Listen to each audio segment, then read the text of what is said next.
Hola, ¿qué tal? ¿Cómo están? Muy buenos días, amada familia. Deseo que se encuentren muy bien, que estén disfrutando grandemente de este domingo. Espero que y deseo que hayan pasado un precioso tiempo alabando el nombre del Señor, bendiciéndolo, acercándose, recordando. Cuando alabamos, para mí es un tiempo precioso porque no solamente nos permite cantar y derramar nuestras voces delante de aquel que es digno, sino que también nos ayuda en gran manera a poder recordar, entender a quién servimos. Es por eso que el tipo de alabanzas que realmente prefiero son aquellas que me ayudan a recordar la grandeza, la santidad, la perfección, el poder de aquel a quien servimos, a quien pertenecemos y quien nos ha guardado durante este tiempo. Entonces, deseo que hayan pasado un precioso tiempo alabando al Señor. Y bueno, ahora vamos a disponernos entonces a estudiar la palabra del Señor, a continuar con esta serie de estudio acerca de la carta a los Hebreos. Estamos ya hoy casi rebasando la mitad ya, o si no es que ya rebasando la mitad de este estudio de la carta completa. Vamos a estudiar el capítulo 7 a partir del verso 11 hasta el 19. Entonces, seguimos avanzando, seguimos disfrutando de esta serie tan impactante, al menos para mí sí ha sido así, de la carta a los Hebreos. Mis amados hermanos, antes de ir de lleno también ahí, bueno, no quiero dejar de expresar que seguimos orando y seguimos manteniéndonos firmes, rogando al Señor por la sanidad de nuestros hermanos cercanos ahora en nuestra iglesia, que están padeciendo no solamente con la situación de COVID, sino con cualquier otra dolencia, otra situación que haya ahí. No sabemos en el sentido de lo que pueda pasar en esta tierra, ojo ahí, en el sentido de lo que pueda suceder en los próximos días en esta tierra, no tenemos certeza, no sabemos qué vendrá, pero de lo que sí estamos ciertos, de lo que sí estamos seguros es del futuro glorioso que nos espera en la eternidad con Cristo. A eso apuntamos, en eso nos esperanzamos. Y ese es un poco de lo que vamos a ver esta mañana también a lo largo de la carta a los Hebreos del capítulo 7 del verso 11 al 19. Vamos a ver siguiendo este flujo de lo que hemos venido estudiando la semana pasada. El pastor Luis muy amablemente nos enseñaba acerca de cómo era el sacrificio del sacerdocio de Melquisedec como rey y sacerdote. Hemos hablado ya también de cómo y por qué debemos aferrarnos a la preciosa, la suprema y preciosa promesa de Dios. Entonces hemos visto también acerca de cómo es esa bendición de Dios. Entonces, sin duda alguna, uno de los ministerios que realza el escritor de la carta a los Hebreos hablando de la persona de Jesús es su sacerdocio. Y hemos ya visto las implicaciones de este sacerdocio, ¿no? ¿Qué es lo que implica que Jesús sea sacerdote ante el Señor por nosotros? Entonces, en este rubro, en esta parte del sacerdocio, pues hemos estado hablando mucho de eso y de Melquisedec. Y justamente esta mañana vamos a ver cómo el sacerdocio superior de Melquisedec impacta el sacerdocio de Cristo. Muy bien, pero bueno, antes de arrancarnos de lleno y de ir profundo al texto, vamos a rogar al Señor por su bendición. Oremos al Padre. Bendito Señor y Dios, te damos muchas gracias, Padre, por tu gracia inmerecida, por tu amor inconmensurable, inagotable, inmerecido, Señor, que tú has derramado en nosotros. Señor, gracias porque al día de hoy, Padre, tú sigues guardando, Señor, nuestra vida, sigues guardando nuestros corazones, sigues dándonos esas oportunidades para poder seguir creciendo en ti, Señor. Y gracias por esas promesas y esa esperanza gloriosa que tú nos has dado en el nombre de Jesús. Padre, esta mañana te rogamos que tú nos ayudes a concentrarnos en ti, en tu mensaje, en lo que tú quieres mostrarnos, Señor, en lo que tú quieres dar para nosotros. Y que de esa forma, Señor, nos permita seguir creciendo hasta llegar a la meta que tú has trazado para nosotros. Bendito sea, Señor, en el nombre de Jesús. Amén. Muy bien, familia. Entonces, como les adelantaba, vamos a estar estudiando de los versículos 11 hasta el verso 19 del séptimo capítulo de los Hebreos. Así es que permítanme darle lectura, como regularmente lo hago. Voy a dar lectura completa a este pasaje y después vamos a ir desmenuzando. Dice el verso 11: Entonces, Si el sacerdocio de Leví, sobre el cual se basó la ley, hubiera podido lograr la perfección que Dios propuso, ¿por qué fue necesario que Dios estableciera un sacerdote diferente con un sacerdote según el orden de Melquisedec en lugar del orden de Leví y Aarón?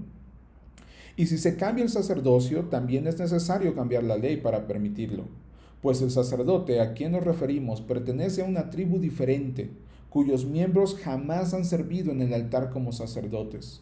Lo que quiero decir es que nuestro Señor vino de la tribu de Judá, y Moisés nunca habló de que los sacerdotes provinieran de esa tribu. Ese cambio resulta aún más evidente, ya que ha surgido un sacerdote diferente, quien es como Melquisedec. Jesús llegó a ser sacerdote no por cumplir con la ley del requisito físico que pertenece a la tribu de Leví, sino por el poder de una vida que no puede ser destruida.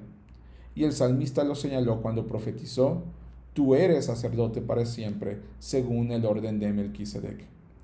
Así que el antiguo requisito del sacerdocio quedó anulado por ser débil e inútil, pues la ley nunca perfeccionó nada. Pero ahora confiamos en una mejor esperanza por la cual nos acercamos a Dios. Esta es la sección que vamos a estar estudiando esta mañana. Y dice el verso 11, como les comentaba la semana pasada, hablamos acerca de Melquisedec como rey y sacerdote, cómo es que este Melquisedec tuvo este encuentro con Abraham, cómo fue digno de recibir los diezmos.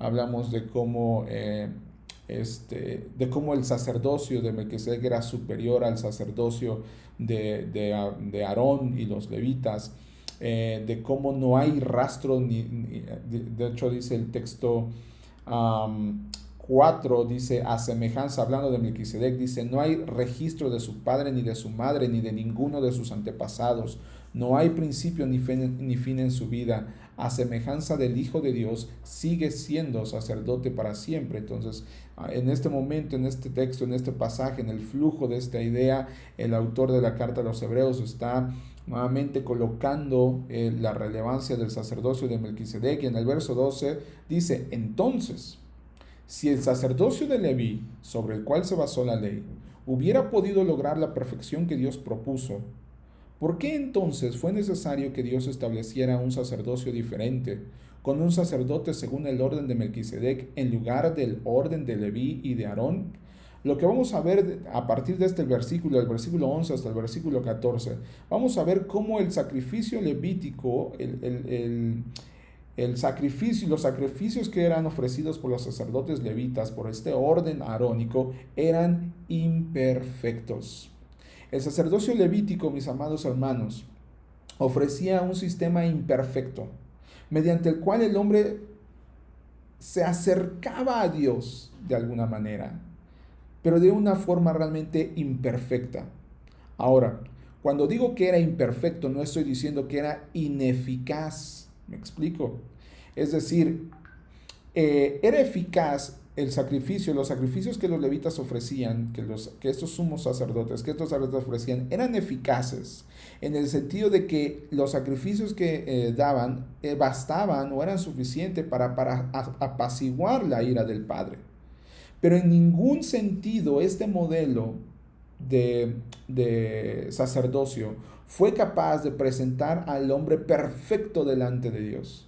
En ningún sentido este modelo fue capaz de poder lograr la perfección que Dios había propuesto y que Dios había designado ya para su pueblo.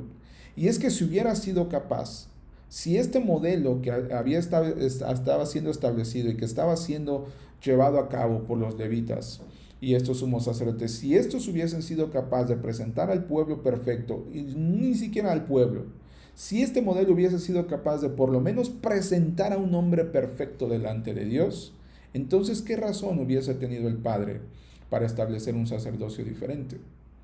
Esta es la pregunta de los 64,000 que lanza ahí el escritor de los Hebreos. Si ese modelo que ustedes han estado siguiendo, si ese modelo que ustedes ven como el bueno, hubiese sido capaz de establecer a una sola, de presentar, de acercar a una sola persona perfecta a Dios, Dios no hubiese tenido la necesidad de establecer un nuevo sacerdocio según el orden de Leví y Aarón. Ahora bien, Esto que vemos aquí realmente no es una nueva revelación, ¿no? No es algo nuevo para el pueblo hebreo en este sentido. No estaban recibiendo un mensaje que nunca hubiesen escuchado. Porque si bien es cierto que el sacerdocio levítico fue establecido muchos años después del sacerdocio de Melquisedec, la inspiración del Espíritu Santo en el Salmo 110 nos muestra cuando dice, Salmo 110, vamos a ponerlo ahí, verso 4, dice, el Señor ha jurado y no se retractará, tú eres sacerdote para siempre, según el orden de Melquisedec. Nosotros podemos ver a través de este salmo mesiánico, de este salmo inspirado por el Señor, que mejor dicho, este salmo fue un recordatorio. Otra vez, este salmo fue un recordatorio de que Dios cumpliría su promesa de proveer un sacerdocio nuevo, eterno, trastornador y sobre todo capaz de perfeccionar al hombre. ¿Me explico? No es que estaban recibiendo un mensaje nuevo, no es que estaban recibiendo algo desconocido. El sacerdocio de Aarón, el sacerdocio de Leví, como vemos a través de la Escritura, fue establecido mucho tiempo después de que Dios ya había establecido a Melquisedec como rey y sacerdote. Entonces, el sacerdocio de Melquisedec fue establecido. Después fue levantado el sacerdocio de Aarón y la tribu de Leví. Y después de ese momento viene un recordatorio del Señor diciendo, vendrá un nuevo sacerdote, que será un sacerdote eterno, según el orden de Melquisedec. Entonces no estamos viendo aquí una nueva revelación, estamos simplemente viendo un recordatorio de que Dios cumplirá su promesa de proveer un nuevo sacerdote eterno, trastornador y capaz de cambiar ahora sí, de perfeccionar a todo hombre. Como veíamos entonces, el sacerdocio levítico nunca fue capaz de limpiar el pecado del hombre. El sacrificio levítico nunca fue capaz de limpiar el pecado de un hombre. El sacerdocio levítico cumplía con un ritual, con una purificación externa, pero no iba a lo profundo del problema del hombre. El sacrificio levítico iba y entregaba y entregaba una ofrenda que apaciguaba la ira de Dios y que al hombre le permitía estar tranquilo ahí en un sentido por un breve tiempo, pero no arreglaba el problema del corazón del hombre.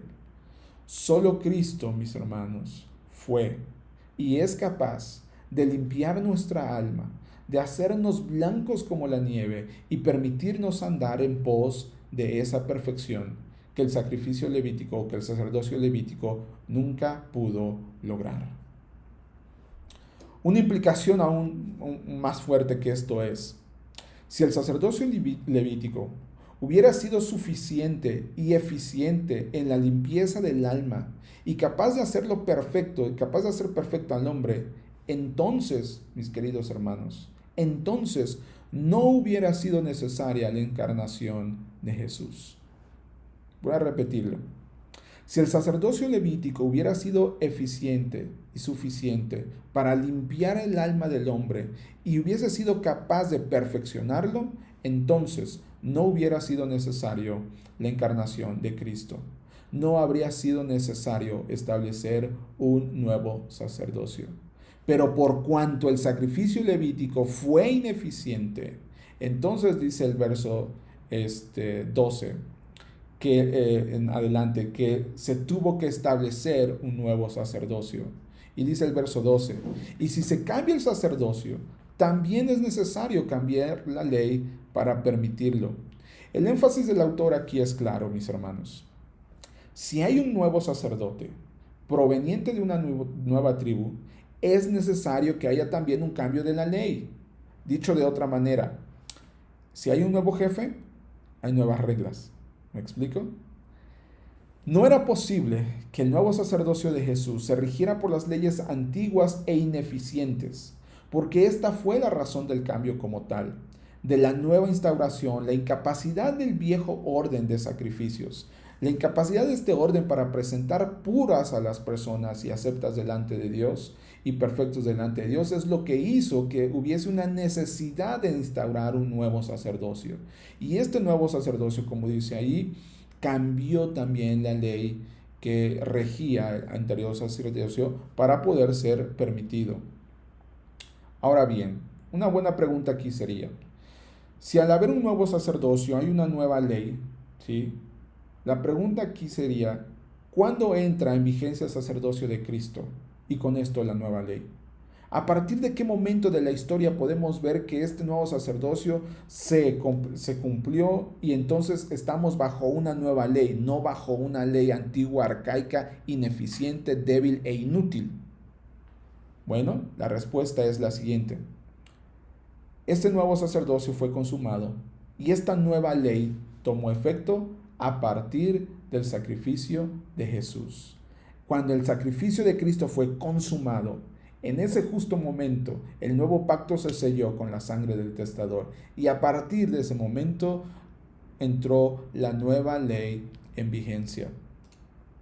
En el Evangelio según San Juan capítulo 19, verso 30 dice, hablando del sacrificio de Cristo, de cuando nuestro Señor estaba ahí en la cruz pagando por todos nuestros pecados, dice el verso, entonces Jesús, cuando hubo tomado el vinagre, dijo, consumado es, e inclinando la cabeza, entregó el Espíritu. A través de otros evangelios, como el Evangelio según San Lucas, vemos que en este momento en cuanto el Señor consumó el sacrificio, en cuanto nuestro Señor consumó su obra, en cuanto el Señor expiró y murió y entregó el Espíritu, como dice aquí Juan, en ese justo momento, cuando la muerte de Cristo selló el nuevo pacto, el velo que dividía el lugar santo del lugar santísimo, es decir, el velo que dividía la presencia de Dios, se rasgó en el templo. No más sacrificios de animales a partir de ese momento, no más una ley antigua, débil e inútil, no más exigencias ceremoniales. En ese mismo momento, la ley levítica cumplida por Cristo quedó obsoleta. A eso se refiere la palabra de Dios cuando dice que Cristo nació bajo la ley, porque cuando el Cristo nació, en ese momento Él trabajó por todo ese tiempo hasta su sacrificio para cumplir la ley cabalmente. Entonces, una vez la ley cumplida, quedó obsoleta, quedó hecha a un lado. Y con su sacrificio, con la consumación de su sacrificio en la cruz, se dio paso a la nueva ley, al nuevo sacerdocio según el orden de Melquisedec. Así que, mis amados hermanos, por esta misma razón, por esta poderosa y preciosa razón, ya no podemos, ojo aquí, por cuanto esta ley ha quedado obsoleta y ha quedado atrás, ha quedado cumplida, ya no podemos ni debemos aferrarnos a esa ley arcaica e ineficaz. Querer volver a esos rudimentos, querer volver a esos sacrificios, anhelar cumplir esas festividades y esos ritos ceremoniales, querer volver ahí es equivalente a tomar el sacrificio de Cristo como ineficiente. Otra vez, querer volver atrás y otra vez a observar y a ver y a cumplir y a adueñarnos de esos sacrificios que fueron ineficientes, que fueron débiles e inútiles, equivale a tomar el sacrificio de Jesús en vano, como algo insuficiente, lo cual, mis amados hermanos, es algo gravísimo. Es una burda contradicción decir que por un lado aceptamos el sacerdocio de Cristo, mientras que al mismo tiempo buscamos ceñirnos a un pacto antiguo, ineficaz, desechado, obsoleto, arcaico, débil e inútil. El sacerdocio de Cristo no obedece a la vieja ley. Y es muy importante, mis amados hermanos, entender esto porque no es nuevo para nosotros que en este momento de la historia hay un grupo de personas que creen haber encontrado el hilo negro y han encontrado su identidad en estas tribus antiguas, en estos sacrificios antiguos, en esta ley antigua y se están ahora desviviendo por cumplir esas festividades y ponen una observación impresionante de esto y se aferran y dicen y nos quieren hacer creer que debemos de seguirlo observando y manteniendo y cumpliendo.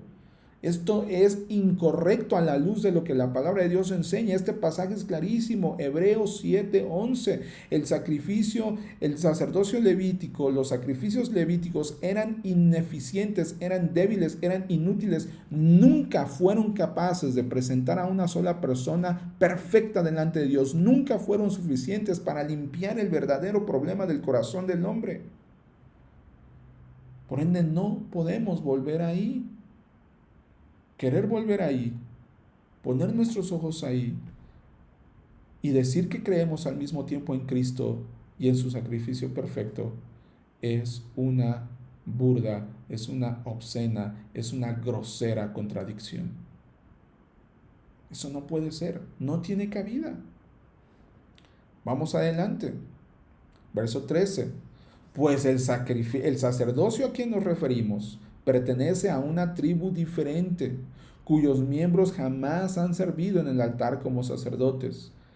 14. Lo que quiero decir es que nuestro Señor vino de la tribu de Judá y Moisés nunca habló de que los sacerdotes provinieran de esta tribu. En este tenor del autor de venir hablando de la insuficiencia del sacerdocio levítico, va a tomar estos dos versículos para hacer un énfasis bien interesante. Y ponga atención en cómo es que esto impacta el sacrificio de Cristo, el sacerdocio de Jesús.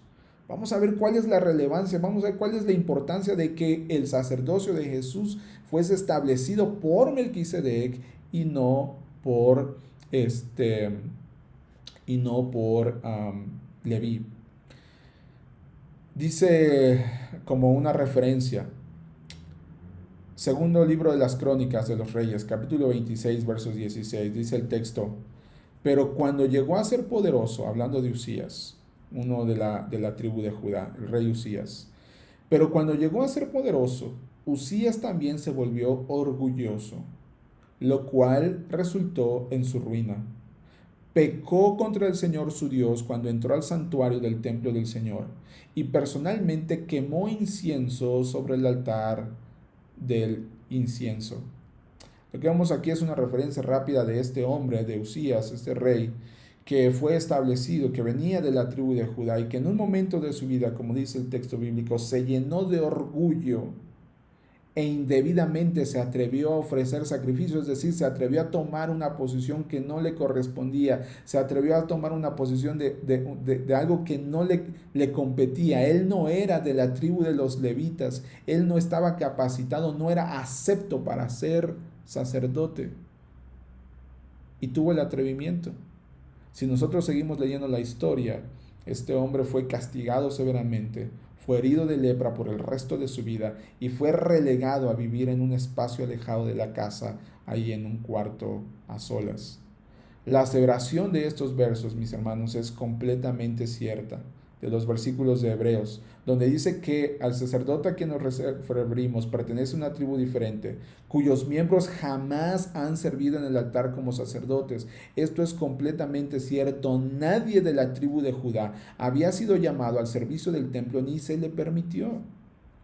Y cuando hubo un valiente y tonto como Usías, que se atrevió a desobedecer las normas de Dios, por su orgullo, tuvo severas consecuencias.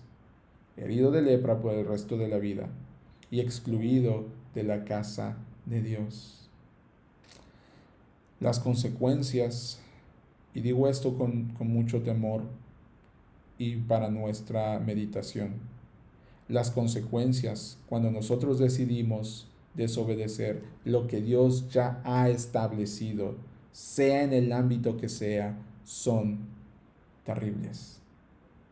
Las consecuencias cuando nosotros deseamos hacer las cosas a nuestra manera son terribles. Lo que el autor quiere dejar en claro también con estas aseveraciones es que nuestro Señor Jesucristo fue el cumplimiento del pacto que el Padre hizo con David, según el cual el Padre pactó con David y le dijo que su trono sería eterno, es decir, que su tribu, la tribu de Judá, de esa tribu vendría el Mesías eterno. Si alguna vez usted tiene dudas sobre la autenticidad del sacerdocio de Cristo, Si alguna vez alguien le pone en duda o le deja entrever la autenticidad del sacrificio de Cristo, si usted ahora mismo está pensando, bueno, ¿qué tan cierta es esta posición de Jesús como sumo sacerdote? Este es el momento de despejar esa duda. Porque a través de esta premisa que vemos aquí, podemos ver cómo Cristo es el Mesías prometido, como Cristo es el sumo sacerdote que instauró un sacerdocio eterno, espiritual, no terrenal como el sacerdocio levítico. Recuerde que nuestro Señor Jesucristo, según Hebreos 4:14, es el sumo sacerdote que traspasó los cielos. En realidad, mis queridos hermanos, esta aseveración que hace el autor de la carta a los Hebreos aquí es todavía más impresionante, es todavía más profunda de lo que parece. Porque una muy buena pregunta aquí sería, bueno, ¿por qué era necesario que Cristo viniera de una tribu diferente? ¿No ha pasado eso por su mente? Si el Señor ya había establecido una tribu de la cual el sacerdocio era pasado generación en generación, que estaba simplemente para cumplir con esa función, ¿por qué entonces no dejar que Cristo viniera de esa tribu también? ¿Por qué no haber colocado a Cristo dentro de esa tribu ya de sacerdotes que en un sentido ya tenían experiencia y saben cómo hacerlo? ¿Por qué no simplemente seguir con el linaje establecido en Leví? O vamos allá, ¿por qué no, desde un principio, permitir que hubiese sacerdotes de cualquiera de las tribus? ¿Por qué no hacerlo así? La respuesta es esta. Al poner este candado de parte de nuestro Señor, al no permitir que ninguna otra persona fuese del sacerdote que no fuese de la tribu de Leví, el Señor estaba asegurando que en ningún momento de la historia absolutamente nadie más pudiera autoproclamarse como el Mesías verdadero. No fue un capricho de Dios dejar esto ahí. Fue un plan perfecto para dejar en claro que el sacerdocio de Cristo sería renovador en todo sentido y sobre todo inobjetable. Nadie más podría y nadie más pudo cumplir con esas exigencias. Ser de un sacerdocio, ser de un linaje diferente. El sacerdocio arónico desapareció en el año 70 con la destrucción del templo, lo vemos en la historia. Y con la desaparición del sacerdocio arónico vemos la instauración de Cristo como sacerdote para siempre, según el orden de Melquisedec. Y nunca nadie más podrá tomar su trono. Esta es la relevancia. Esta es la relevancia de la supremacía del sacrificio, del sacerdocio establecido por Melquisedec. Que al ser un sacrificio nuevo, al ser un sacerdocio nuevo, un sacerdocio renovado, un sacerdocio único, nadie más puede autoproclamarse Mesías porque nadie más ha cumplido con esas exigencias como lo hizo Jesús.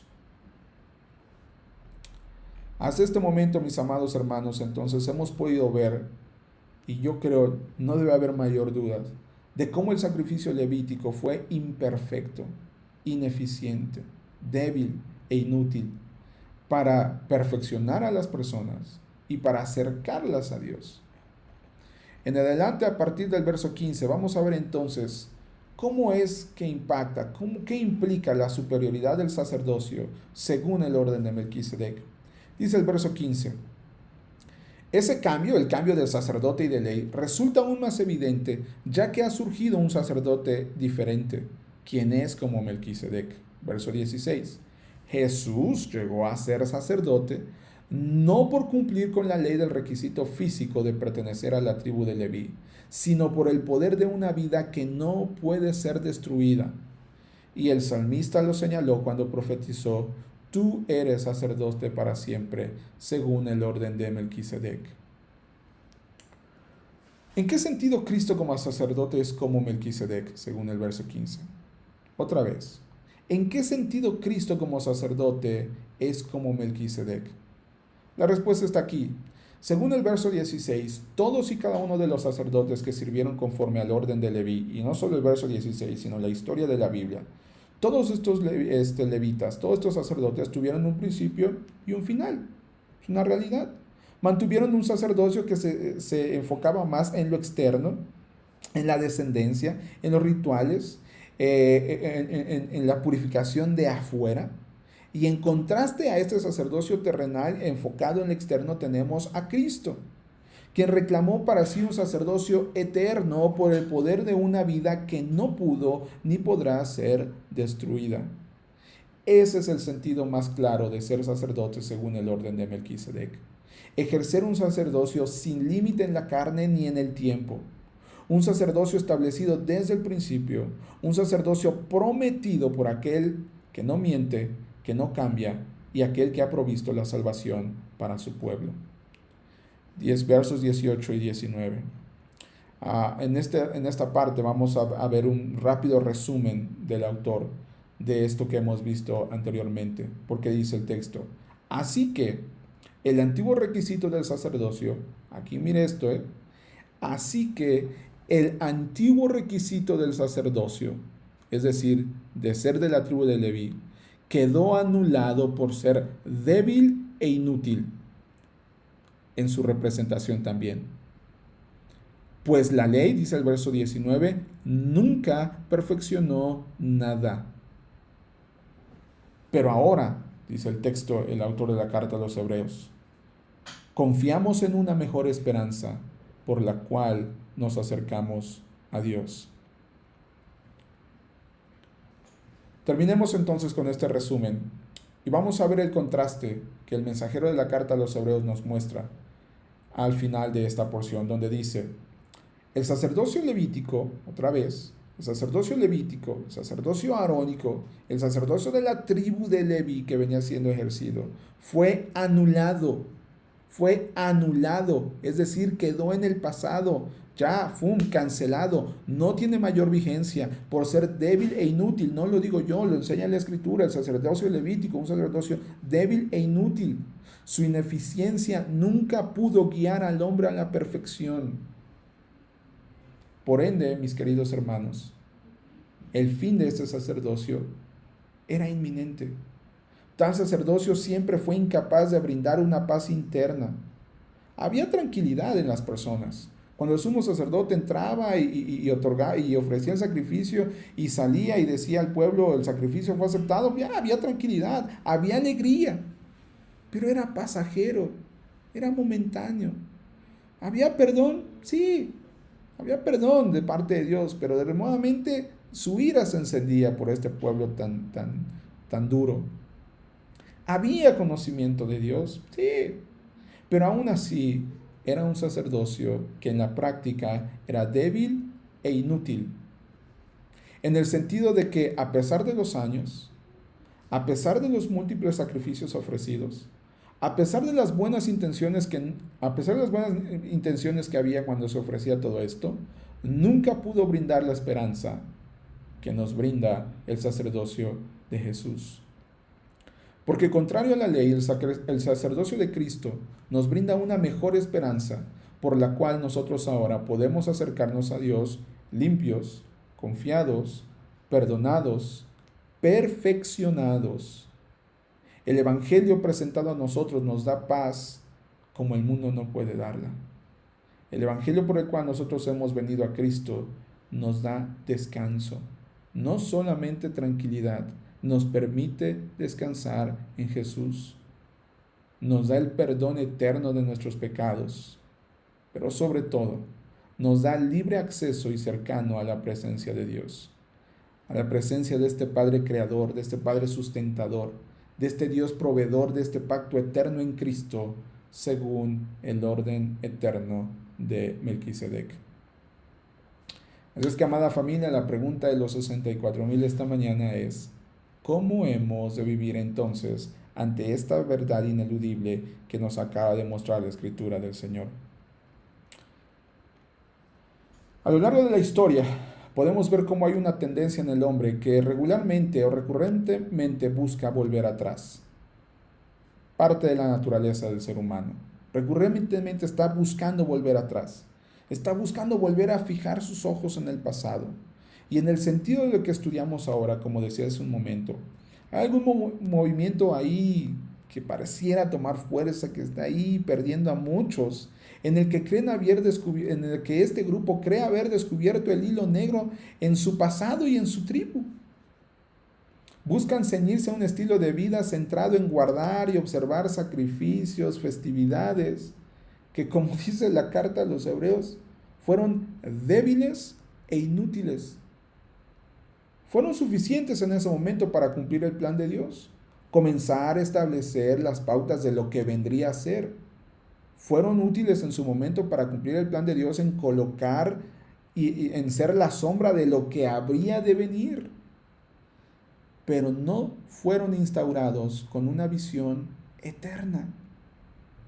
Y no solamente eso, sino que precisamente por esa ineficacia, por esa debilidad, por esa incapacidad de poder perfeccionar a alguien, yo no lo digo yo, lo dice el texto Hebreos 7:11, si eso hubiese sido capaz de perfeccionar algo, ¿para qué entonces hacer un nuevo sacerdocio? No tiene sentido, ¿cierto? Entonces, por cuanto nunca fue capaz de perfeccionar a alguien, sino que fue más una ley y un periodo transitorio y que no es más vigente, la pregunta es, ¿por qué tendríamos que observarlo? Contrario a eso, y por la gracia de Dios y el sacrificio de Cristo, usted y yo tenemos delante de nosotros un nuevo sumo sacerdote, que no solo es nuevo sumo sacerdote eterno, sino que también es rey. Tenemos enfrente de nosotros al mediador de un nuevo pacto que nos ha provisto de una nueva y mejor esperanza por la cual podemos acercarnos libremente al Padre. Así que, amados hermanos, no fijemos nuestra mirada en el pasado, no anhelemos volver atrás, sino ciertamente fijemos nuestra mirada en el futuro seguro que este sumo sacerdote, que Cristo nos ha prometido. ¿Cómo podemos hacer esto? Bueno, traigamos nuestras peticiones delante de Él. Él es nuestro sumo sacerdote eterno que intercede por nosotros, que nos da libre acceso al Padre.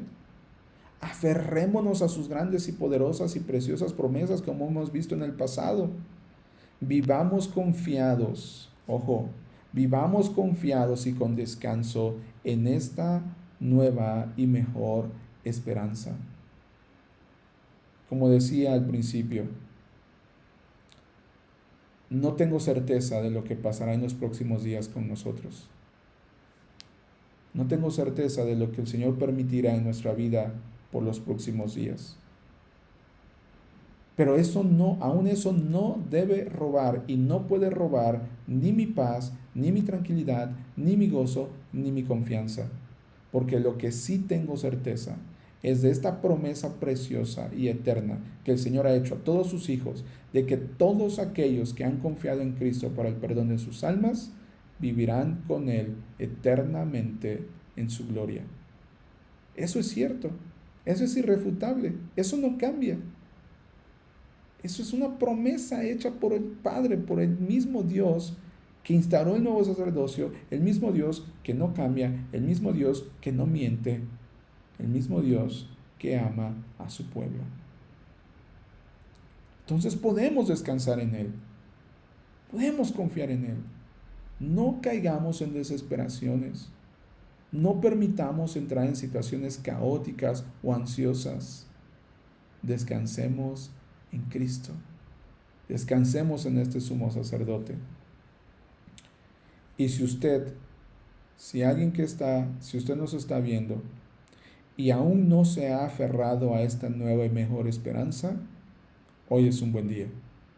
Si aún usted no ha tenido un encuentro personal con este Jesús, con este sumo sacerdote, según el orden de Melquisedec, con este Cristo, mediador del nuevo pacto, sellador del nuevo pacto con su sangre, si usted tiene la incertidumbre de qué será de usted el día que muera, hoy es un buen día de venir a Jesús. Hoy es un buen día para rendir su vida a Cristo. Hoy es un buen día para asirse, para aferrarse, para hacer suya esta promesa de vida eterna. No lo echo en saco roto. Mañana o en unos momentos más puede ser demasiado tarde. Si usted está escuchando este mensaje y tiene esta incertidumbre, no lo dude más. Venga a Cristo Jesús. Él es el único que puede salvar su pecado. Y si usted en algún momento ha tenido esta incertidumbre y este deseo y esta cosquilla y esta lombricita de querer volver atrás, de ponerse a buscar el hilo negro de su tribu, de su descendencia, si tiene usted el deseo, el anhelo por ahí de ponerse a observar festividades y cosas porque se ven nice, porque se ven de moda, porque se ven bíblicas, porque recuerde, esas festividades fueron débiles e inútiles y sobre todo al día de hoy están obsoletas. No más sacrificios, no más festividades. Cristo lo hizo todo por todos. Amada familia, pues hasta aquí el mensaje de esta mañana. Deseo que sea de bendición para ustedes como lo fue para mí durante el tiempo que pude estar dedicando a estudiar. Le recuerdo, como lo hacemos regularmente, por favor no olvide compartir este mensaje, no solamente a través de las redes sociales, sino a través de su vida propia. Y pues si otra cosa no sucede y el Señor permite, pues tendremos la oportunidad de volvernos a ver pronto. Pues que el Señor les guarde. Si alguna necesidad, si en algo le podemos servir, por favor no duden en hacérnoslos saber. Estamos para servirles. Reciban un fuerte abrazo y adelante con Cristo. Amada iglesia, pues damos muchas gracias a Dios por este mensaje que hemos recibido por medio de nuestro hermano Carlos. Sin duda estamos desafiados y qué maravilla todas sus promesas y todo lo que el Señor está haciendo entre nosotros. Y hoy, hermanos, pues debemos recordar que es primer domingo de mes y recordamos el sacrificio de nuestro Señor Jesucristo, que es precisamente lo que nos da la vida eterna. Y alabamos al Señor porque Él nos sostiene y doy muchas gracias a Dios por la forma en cómo se está manifestando entre nosotros. Ruego y oro por todas las familias de la iglesia que podamos ser fortalecidos en el Señor y que Él pueda ser glorificado en todo. Y bueno, para lo que estamos aquí ahora es para celebrar y recordar el sacrificio de nuestro Señor Jesucristo, y precisamente les voy a invitar que abran sus Biblias en la primera epístola a los Corintios, en el capítulo 11, verso 23 en adelante. Y la palabra de nuestro Dios dice: porque yo recibí del Señor lo que también os he enseñado, que el Señor Jesús, la noche que fue entregado, tomó pan, y habiendo dado gracias, lo partió y dijo: tomad, comed, esto es mi cuerpo que por vosotros es partido, haced esto en memoria de mí. Asimismo, tomó también la copa después de haber cenado, diciendo: esta copa es el nuevo pacto en mi sangre, haced eso todas las veces que la bebiereis en memoria de mí. Así pues, todas las veces que comiereis este pan y bebiereis esta copa, la muerte del Señor anunciáis hasta que Él venga. Qué maravilla poder recordar este evento y que la próxima cena del Señor, la próxima oportunidad que estemos con Él, pues lo vamos a celebrar juntos. Y bueno, en esta ocasión nos toca precisamente recordar ese sacrificio por el cual nosotros obtenemos la vida eterna. Así que, hermanos, les voy a pedir que preparemos cada uno de nosotros nuestro corazón, confesemos nuestras faltas delante de Él y podamos estar dispuestos para poder recordar el sacrificio de nuestro Señor Jesucristo. Vamos a dar gracias, hermanos, y recordar esa obra de nuestro Señor Jesucristo en la cruz. Oremos. Padre, te damos muchas gracias por ese sacrificio en la cruz que tú hiciste, Señor. Gracias por esa obediencia a tu Padre, a nuestro Padre. Y ahora, Señor, recordamos precisamente tu obra en la cruz, tan perfecta, tan única, que por medio de ella podemos obtener el perdón de nuestros pecados. Y Señor, pues gracias por esa maravillosa oportunidad de que tú nos llamas tus hijos, nos constituyes tus hijos, y ahora podemos recordar y anunciar la muerte de tu Hijo hasta que Él venga. Gracias por esas promesas, Señor. Gracias por ese sacrificio en la cruz tan único y perfecto, Señor, para perdón de nuestros pecados. Y pedimos, Señor, que tú sigas bendiciendo a cada uno de nosotros y que podamos mantenernos firmes en esa esperanza de que un día tú vendrás por nosotros. Y Señor, gracias por la vida, gracias por la vida eterna y gracias porque estamos anhelando tu venida. Ven, Señor Jesús. Y es en el nombre de Él, en el nombre de ese precioso nombre que nos muestra su obediencia que oramos. Amén. Comamos.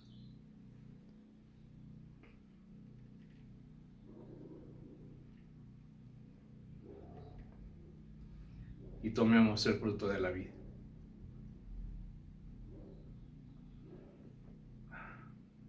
Amada Iglesia, sin duda estamos pasando momentos turbulentos, pero estamos confiados que esta es nuestra esperanza que tenemos, de que un día estaremos con Él y esto es lo que nos sostiene. Que el Señor siga bendiciendo sus vidas y vamos a dar gracias por esa maravillosa oportunidad que Él nos dio de recordar su muerte y su sacrificio. Oremos. Padre, gracias te damos, Señor, por esta maravillosa oportunidad que nos has dado de recordar tu obra en la cruz y la esperanza que tenemos que un día vendrás por nosotros. Gracias, Señor, por esa maravillosa oportunidad que nos das de recordar tu obra y ayúdanos a poder permanecer fieles siempre a ti, recordando la promesa de la vida eterna y que en todo, Señor, buscamos honrar y glorificar tu bendito nombre. En el nombre que es sobre todo nombre, en el nombre de nuestro Señor Jesucristo, oramos y encomendamos nuestras vidas. Amén. Que el Señor les bendiga.